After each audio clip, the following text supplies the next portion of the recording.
భగవద్గీత పుస్తకము చదవగానే పుణ్యం వచ్చేస్తుందా?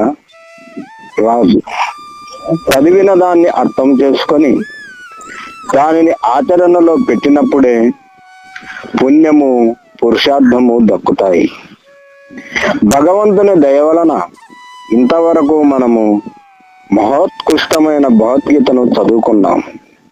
బాగుంది. ఇంకిప్పుడు ఏమి చేయాలా అన్నదే ప్రశ్న. చదవడం అయిపోయింది కాబట్టి పుస్తకాన్ని ఒక మూలకు విసిరేసి సంసార లంపటం అనే సర్కస్సులో పడిపోవడము కాదు. ఎన్ని పురాణాలు పుణ్య కథలు విన్నా, ఏ మహాత్ముల దగ్గర 4 మంచి ముక్కలు విన్నా, ఆ విన్న కాసేపు ఏదో శ్మశాన వైరాగ్యం లాంటి తాత్కాలిక ఉద్రేకాలకు లోనవుతుంటాము. వెంటనే వాటిని మర్చిపోతుంటాము. మనమే కాదు, గీత అంతటిని శ్రీకృష్ణుని ముఖతగా విని నష్టో మోహ స్మృతిర్లబ్ధ్వా త్వత్ప్రసాదాన్మయాచ్యుత స్థితో అస్మి గత సందేహ కరిష్యే వచనం తవా అని చెప్పిన అర్జునుడే అశ్వమేధ పర్వములో, బావా, యుద్ధానికి ముందు మనసు వికలముగా ఉన్నప్పుడు నువ్వు చెప్పింది సరిగా వినలేకపోయాను, ఇంకొకసారి చెప్పవా అని అడిగాడు. అదేంటి, అర్జునుడు కూడా మర్చిపోతాడా అని ఆశ్చర్యపోకండి. అసలు ఎందుకు మర్చిపోతాము ఆలోచిద్దాము. అసలు మనం ఎందుకు మర్చిపోతున్నాము? సాధన చేయకపోవడం వలన. సాధన ఎందుకని చేయము? శ్రద్ధ లేకపోవడం వలన. శ్రద్ధ ఎందుకు ఉండదు? అజ్ఞానకారకమైన కోరికలకు దాసులమై పోవడం వలననే ఆ విధముగా జరుగుతున్నది. చూశారా, దాని మూలం ఎక్కడుందో? మహాజనులారా, మనమంతా జయింప నలివి కానిదైన కోరికలలో పడి ఉన్నాము. 100 వేలది కోరికల కోరలలో చిక్కుకొని మన శ్రద్ధను, సాధనను, స్మృతిని కూడా కోల్పోతున్నాము. అందుకే జహి శత్రుం మహాబాహు కామరూపం దురాసదం. కామము అనే రూపములో ఉన్నది, అతి దుష్టమైనది అయినా శత్రువును జయించు అని గీతాచార్యుడు చెబుతున్నారు. జయించడము ఎందుకులే, కోరికలు తెచ్చుకొనే పోతూ ఉంటే సరిపోతుంది కదా అనే భావన ఉంది. కానీ అది అసంభవము. ఎందుకంటే నజాతు కామః కామానాముపభోగేన స్యామ్యతి హవిషా కృష్ణవర్తునేన భూయ ఏవాభివర్తతే. అగ్నిలో నెయ్యి పోసిన కొద్దీ అది ప్రజ్వలిస్తుందే గాని ఉపశమించదు. అలాగా కోరికలు తీర్చుకుంటున్న కొద్దీ పెరుగుతాయే కాని తరగవు.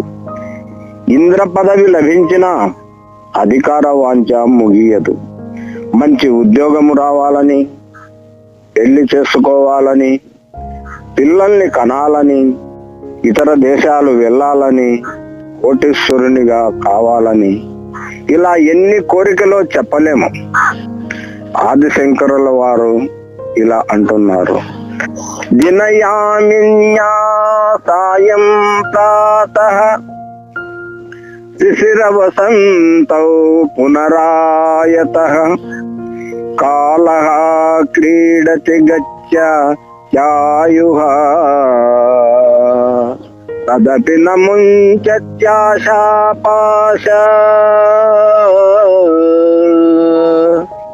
తెల్లవారుతుంది, పగలు గడుస్తుంది, సాయంకాలము చీకటి పడుతుంది, రాత్రి గడుస్తుంది, మళ్ళీ తెల్లవారుతుంది, రోజులు అయిపోతున్నాయి, ఋతువులు చెల్లిపోతున్నాయి.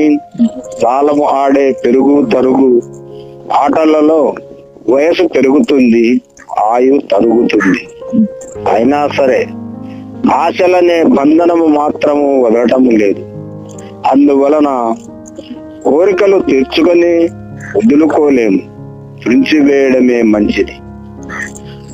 కామన కలవాడు కామ్యాన్ని సాధించితే అహంకారిగా మారి వివేకాన్ని కోల్పోతున్నాడు. కోరికలు పొందలేకపోతే దుఃఖితుడై మతి పోగొట్టుకుంటున్నాడు. కాబట్టి కోరికలను విడిచిపెట్టాలి. ఆత్మజ్ఞానం వైపు శ్రద్ధ చూపకుండా మనల్ని అల్లరి పెడుతున్న కోరికలను దండించండి. అప్పుడే శ్రద్ధ చూపగలుగుతారు.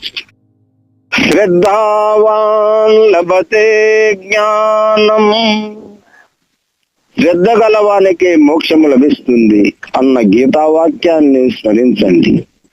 శ్రద్ధ వల్ల ఎలా వస్తుంది ముక్తి అంటే, శ్రద్ధ గలవాడే అభ్యాసి అని చెప్తున్నారు.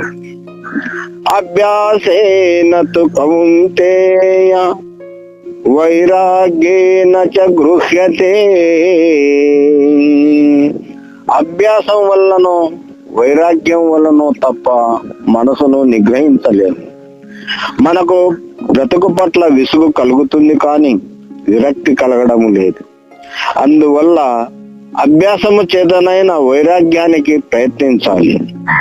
అభ్యాసము అంటే మననము లేదా నిత్య పారాయణం వలనే చిత్తశుద్ధి లభిస్తుంది. తద్వారా పరమపదము ప్రాప్తిస్తుంది. అందువలన మన అభ్యాసానికి శ్రద్ధకి అడ్డుపడే కోరికలను నశింపజేసుకోవాలి. అందుకు సిద్ధపడ్డప్పుడే గీతా పారాయణము ఫలితము కనిపిస్తుంది. అయితే మా పనులు మాకు లేవా అని మీరు అనవచ్చు. పనులు లేవని కానీ పనులు చేసుకోవద్దని కానీ చెప్పడం లేదు.